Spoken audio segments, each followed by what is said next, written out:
What's going on, everybody? My name is Brenden. I'm the host here at BigBearB Photography, and we are back with some more landscape photography videos. I hope you guys have enjoyed the past couple weeks. I know last week I took you guys along a fun little landscape videography trip, I guess you could say. Then the week before that, kind of did a little bit of a roundup of some of the fun trips that we took last month in November. So if you guys haven't seen those videos, I suggest you go check those out. But today I was just really craving to get back into the editing process. So we're going to be editing some photos today. I think it's been a couple weeks since we've done some photo editing. So I have 3 photos that we're going to edit today. And we're all, each one, I guess the way to say it would be that the theme of today's episode, as you probably saw in the thumbnail, is black and white photography. So we're going to take some 3 photos that I've pulled up here, and we're just going to try to do some color conversion to black to white. It's actually pretty simple in the program that I use. But yeah, we're going to jump on over to my computer and get started on this photo editing journey today. Alright, so here are the 3 photos that we are going to be editing today. This one might look a little bit familiar. This was actually from the first video on the channel, and then these 2 other photos are from previous photos that I've taken. They're actually both on the scout trip that I took with my fiance before we ended up moving to Washington. So really fun. I think those 2 will turn out really fun. I think the middle one here is probably going to be my favorite conversion, but let's start here with the one of the photos that I had taken while on the first trip on this channel. I took trips before then, but on this channel specifically. So let's see while that is loading up here. So I am using Luminar 3, and it's actually really simple to do a black and white conversion in Luminar. All you have to do is just find the black and white conversion filter. You can find that, just click on add filter, type in black and white, you find it there.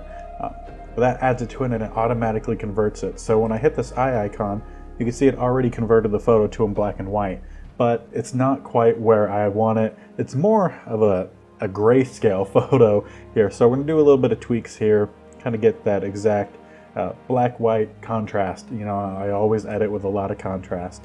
So that's the first thing we're actually gonna adjust here is the contrast slider. I don't know if you could see one of my dogs in the background, but she's decided to come check it out today. So let's see here. I want to raise those highlights just a little bit, take down those shadows, again, drawing out that contrast. I did this, but my other hand did that. Draw out the contrast a little bit. We're going to bring up those whites, bring down the blacks, get a little bit more of some pure blacks in there. We're going to boost the clarity a little bit too, because there was so much tree along the sides here that kind of creates a bit of noise. So we're just going to bump up that clarity a little bit, bump up the detail, just kind of sharpen those a little bit. And we could also add a little bit of sharpening as well to the photo here, and a little bit of structure here as well. Kind of see what that gives us here. So if I hit the eye icon up top, this is what the photo looked like before we did anything to it. And this is where we're at with the black and white conversion. So if you're looking here at the river, before we made any changes, you can hardly tell that there was much detail in some of that water. But when you make that conversion, you can really see the highlights and the shadows and all the texture and the waves going on there. Kind of a lot going on with those trees, but it looks very film-like to me. But there is a couple other editing spots I want to do with the advanced contrast. You know, I like my contrast here. So I'm going to raise up those highlights a little bit. So I want to make sure we get some pure white in there as well, especially specifically in the rapids and that foam from the rocks in the river. We're going to adjust the midtones a little bit as well. Make sure we had a nice balanced photo. Let's play with the shadows a little bit as well. Kind of darken those, can bring out a little bit more detail without overdoing it in the trees, because it's very crunchy before, so making that slight shadow adjustment kind of helps separate some of the dark areas from some of the light areas. So I think that looks pretty fun. So again, this is what it looked like before, and then with that black and white conversion, I think that looks really nice. And I could even hit the eye icons over on the sliders over here, so we could see the difference. So you can see just that advanced contrast adjustments really make a lot of difference there. Unfortunately, I don't think I can. Yeah, I can't really adjust the eye icon here to see what it looks like without it going back to just the original photo. But I think that was really fun. really brought out a lot of texture that I like in the river. So start taking notes, 'cause I'm gonna ask you at the end which one was your favorite. But let's jump on over to the second photo we're gonna do a conversion to. And that was a group of birch trees that I had taken a photo of that was along a riverbank where we were camping when we first went on our trip up here.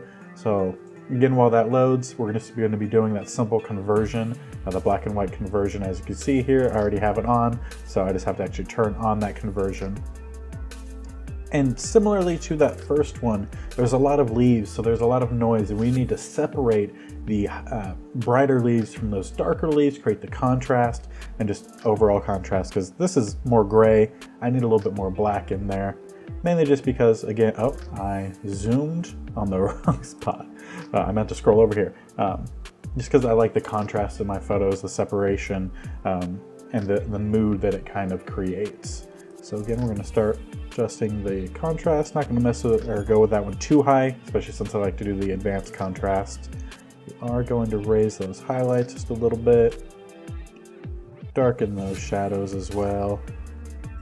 Very similar process to what we did with the first photograph, but when we start going in with the whites and blacks, that's where we're going to start to see the separation a little bit with the leaves. And I could even go down and highlight, but I don't know, it kind of seems like it darkens the photograph a little too much for me. So I'm going to go in here with a little bit of clarity as well.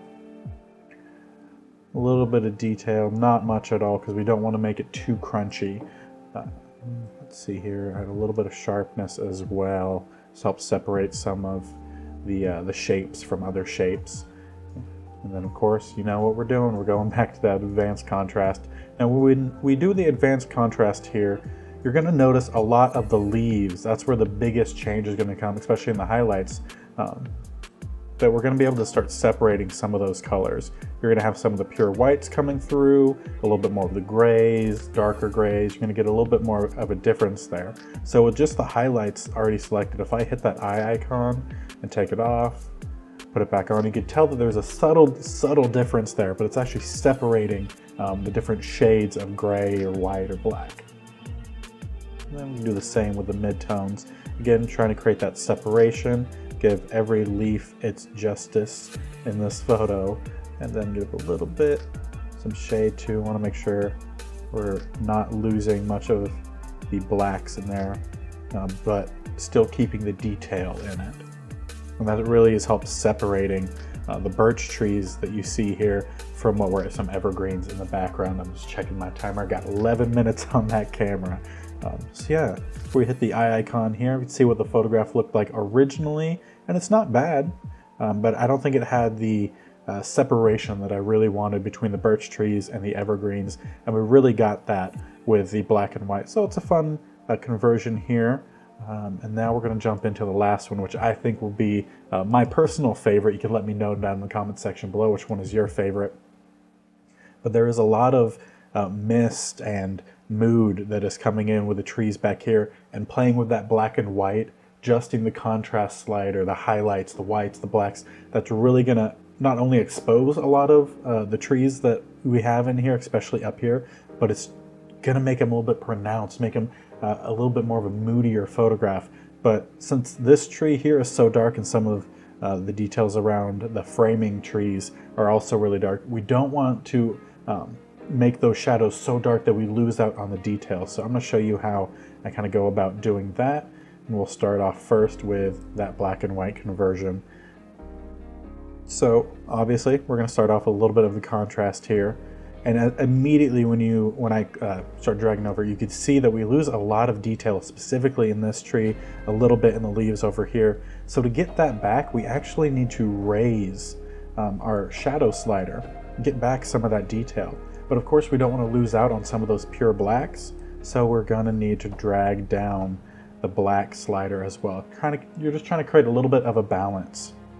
And then to bring out more of the trees in this midsection here, it's a little bit higher than midsection, but around the midsection, we're actually going to lower those highlights, bring back some of those trees, create a little bit more of a mood, mist kind of feel. But then, of course, we don't want this to be a black and gray photo. So then to bring back some of that white back into it, we just need to raise the whites slider, bring back a little bit of that color. We're still gonna have those trees poking through just enough to where you could really feel the sense of depth that's happening there. Again, we could also adjust the clarity as well. Again, don't need to do too much. Could also raise the details just a little bit as well.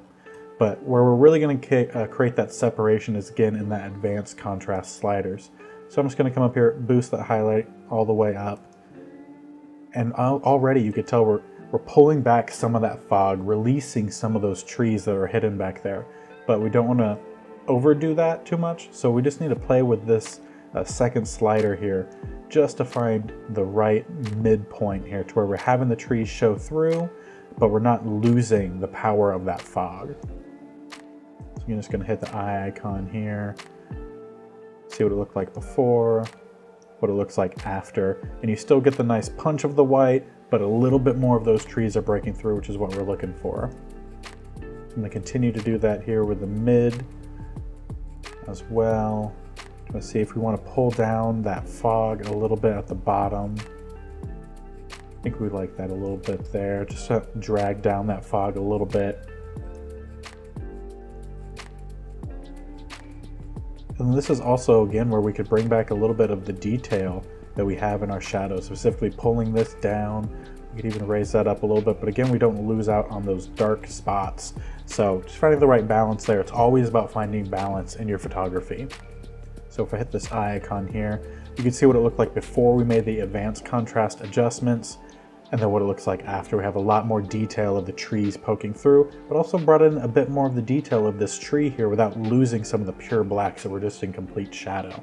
So if I hit this eye icon before, this is what it looked like after. You can see a bit of those trees poking through, but not all of them. And then after, you see a little bit more of those silhouettes poking through here and here, a little bit over here as well, but it also drags down that fog. So it's not just like a harsh wall that you hit with that fog. It creates that depth, the balance that you need. So I think that was really fun. I think this one is probably one of my favorite of the edits. I just really like the mist in the mood there. Always reminds me of Lord of the Rings, Misty Mountains, The Hobbit, all the different versions that you could call that there. Yeah, so those are our three black and white conversions that we had today. I just really wanted to get back in the editing booth. I hope you guys enjoyed, and let me know down in the comment section below which one was your favorite. Did you like the river? Did you like the birch trees? Or did you like that Misty Mountain one? So yeah, definitely let me know. You could also check me out over on my social media, specifically Instagram would be a great one to check out. It's where I post a lot of my things, kind of send it to various other different things like Facebook pages, Twitter and stuff like that. I also have a TikTok I post to every now and then. So it's the same reels that you're gonna see on Instagram, just sometimes they're a little bit different. But yeah, you can definitely check those out, and you can let me know on Instagram which you like better. I'll post, I think my light just went out, so let me try to wrap this up for you. Yeah, so you can let me know which one you like more. I'll post these. You could have, we'll have a poll. You guys can vote which one you like more. And I think this would be a great way to interact, kind of see what you guys like, and all that fun stuff. So if you enjoy landscape photography, please do stick around. We do this kind of stuff every week. Sometimes we're going on location landscape photography trips. Sometimes it's the photo editing booth. Sometimes I just put in some other fun landscape stuff, whether it's video trips like we did last week or other couple different fun things. So if you enjoy this type of content, make sure you're liking, commenting, subscribing. Stick around, we got a bunch more coming your way. And if you are celebrating this week, I hope you guys have a happy holidays, and we'll see you guys next time. Bye.